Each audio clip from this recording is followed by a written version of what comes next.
Hey guys, Michael Fox again, and today we're dealing with a subject of how to move when you have a house to sell. And the market, especially last year, was so hot. It was like, well, they're never going to take my contingency offer. How am I going to handle this if I own one house, I want to buy another house, and I need to sell first or I can't afford both houses? So let's jump into that right now, and we'll talk about it. All right, so when we talk to people about buying the next house, selling the first house, there's really a few different strategies that we'll look at.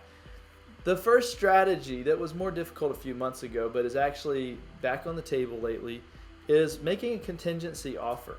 And even in the hottest market, it was still possible a lot of times to get a contingency offer accepted. One reason for this is you're usually moving up in house, so you might be buying a more expensive house and selling a less expensive house. So when you're buying, say, a $500,000 house because you're upgrading, and you're selling a $300,000 house, a lot of times that $300,000 house is going to sell a lot quicker. So when we make our offer, I have to do a good job of explaining that to the listing agent. And sometimes their house has been on the market a little while. It's a higher price point that takes a little longer to sell. And if you're the seller, you're going to say, should I take your offer? Your house is going to sell a lot faster than mine, so I probably will. And there's other ways we can make our offer attractive to them, to where a lot of times they're going to say, yep, I will take a contingency offer because it makes sense. And so we can help you with that. But let's say that it's not an option, you can't do the contingency offer. Is there any other choice? Well, another option is to get what we refer to as a bridge loan. That's a loan that takes you to the new house, but it also gives you an opportunity to sell the old house, pay off that house, and then apply those funds to the new house, maybe all of them or maybe just some of them. Another way to look at it is if you can recast the loan. A traditional bridge loan, they're not always available, but what a lot of my clients have done is we've got a lender that will let you buy the new house and say that before you sell, you're only going to be able to put down 5%. But after you sell, you really want to put down 20% or maybe a certain dollar amount.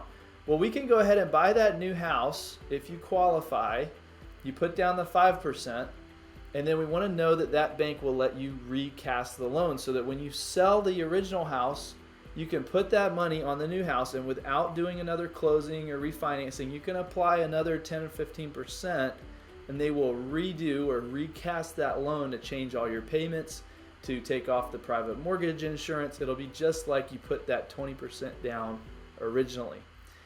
Another way, and then we've got a bonus, is that you can go to a company like Ribbon or Knock or some of these other companies that will actually buy the new house for you while you sell the other house. You sell the other house, and then they will sell you the house that you want. So it's almost like if you had a friend with a lot of cash. Don't we all want friends with a lot of cash? But it's like if you had a friend with a lot of cash and you said, hey man, I really want to buy this house. And they said, okay, I'll tell you what, I'll go ahead and buy it for you. And then when you sell your other house, then you can move in. And in the meantime, just pay me some rent. And when you sell the other house, you can buy it from me. So your friend over here is buying it, holding it for you. And then when you sell your house, you buy it from them. And there is usually a cost to that, a premium. But sometimes it's worth it, especially because it gives you the chance to go ahead and get this other house. Start moving your stuff in there. If you've outgrown this first house, you can kind of declutter. Maybe you've got dogs, maybe you've got kids, and you can just move everybody out. And now you focus on making your first house perfect. You don't have to worry about being there for showings and getting everything cleaned up every time. Just get this house perfect. Now you sell this house, you may make more for this house, and maybe it charges you 1 or 2% on this side, but you make 5% on this side. We can help you evaluate whether that's a good decision for you. And then finally, the bonus is maybe you shouldn't sell that first house. Maybe you should keep it as an investment property.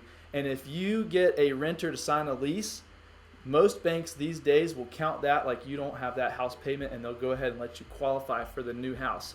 Now you're upgrading to the new house, and you're keeping an asset that's going to go up in value, probably put money in your pocket every month.